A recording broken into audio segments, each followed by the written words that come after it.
General Nair, cyber certainly gives us the option of deniability, as I pointed out earlier. And what we perhaps haven't really honed to a certain extent is that in a situation like Operation Sindoor, were we in a position to carry out a counter cyber attack and perhaps to a certain extent keep our enemies a little bit more flummoxed than what they were? Are we capable enough to do that? Okay, I think Ajay mentioned about multi-domain operations in his previous discourse.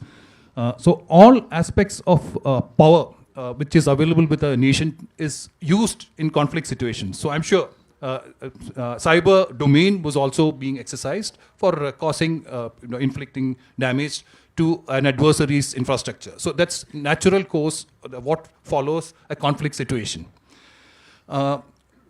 We have organizations in the armed forces in civil domain which has the capabilities to cause such, to observe our cyber domain, to see if from where the attacks are coming in, to see if there are vulnerabilities in our own ecosystem. So all this is continuously analyzed, and there are measures which have been taken to make sure that our ecosystem gets protected. Like I mentioned in the earlier, that despite all these challenges, we could withstand this kind of attacks.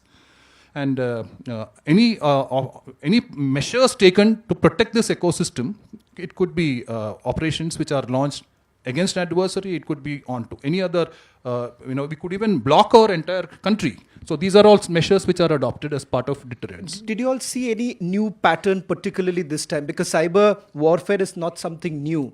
And the fact of the matter is that we are living in the era of global conflicts, as we have been saying. Things are emerging. We have seen what's happening in Russia, Ukraine. We have seen what happened as far as Israel-Hamas is concerned.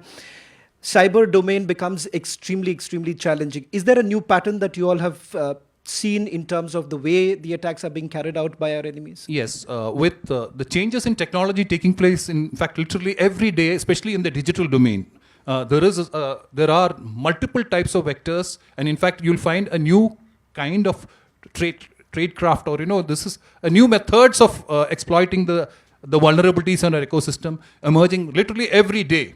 In fact, the AI today facilitates you to write software codes which can exploit some of our vulnerabilities, which can detect vulnerabilities. So all this is possible. So we found newer challenges emerging, but I think, as I mentioned, we were able to withstand all this.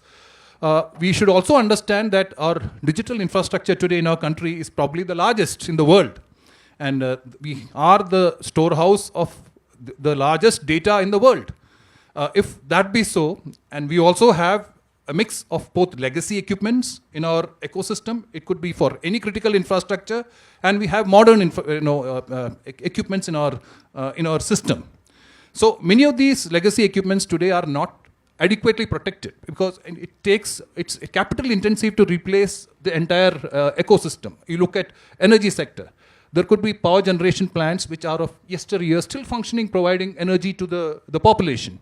There could be telecom networks which are having hardware, software, which are of old vintage, but difficult to replace it at that point of time. So there are vulnerabilities. The software functions are, every day there is a new software coming up in our ecosystem. You look at your own mobile devices, number of apps which are coming up, literally, number of apps which are there. Every day there is a change in number of applications coming up. There are modern versions coming up. There are patches coming up into your mobile phones. Now, are you all aware? Now, do you know that if there is no support from the OEM for your smartphone, like Android 12 and earlier versions are not supported, or Windows 10 has, the Microsoft has finished its, the maintenance of that from October 15th. These are all things which are exploited, and there will be newer versions. The craft can actually emerge from a child or a student in a university. It can happen from an organized group. It can operate from a state-sponsored agency, or it can even be done by military professionals today. So the entire landscape of cyber keeps changing, and we did face newer versions of attack vectors during Op Sindoor.